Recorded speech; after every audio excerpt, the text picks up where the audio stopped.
8-Bit Chef. Hey everyone, my name is Spencer, and I am the 8-Bit Chef. Today I'm bringing you a Chinese takeout classic, hot and sour soup.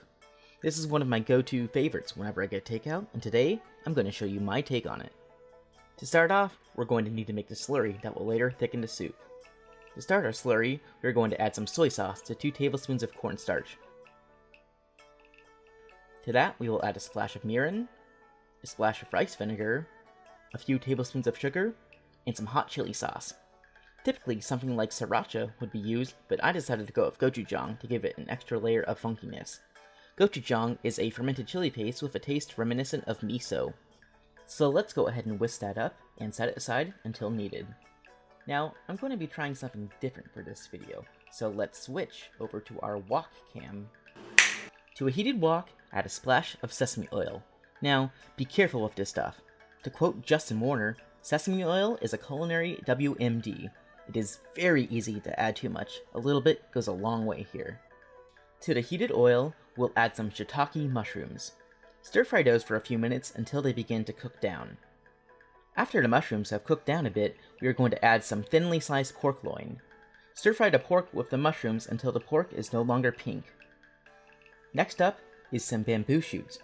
You can usually find these canned in most supermarkets in the ethnic section. They should be drained and rinsed before adding to the wok. Let those shoots cook down for a bit before adding in some diced tofu. I went with a firm tofu here, so it would hold up better in the soup.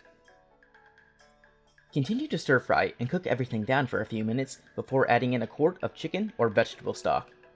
To the stock, we will add our slurry mixture from earlier. Stir that in and bring the soup up to a boil.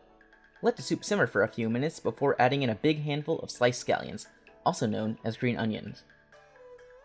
Finally, we are going to stir in 1 beaten egg. Slowly drizzle the egg in while stirring the soup.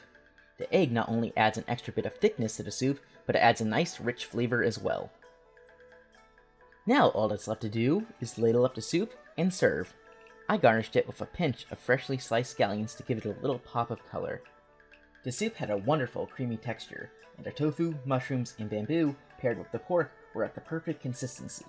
The gochujang gave it a nice layer of funk while still adding that heat that the soup is known for. All in all, it was a good bowl of soup. The only thing I would change in the future would be to maybe add less of the bamboo. The proportion of the shoots to the rest of the soup seemed a tad high for my taste.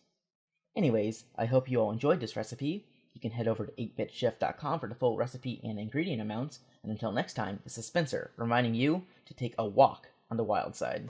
Said, hey babe, take a walk on the wild side, and the colored girls go...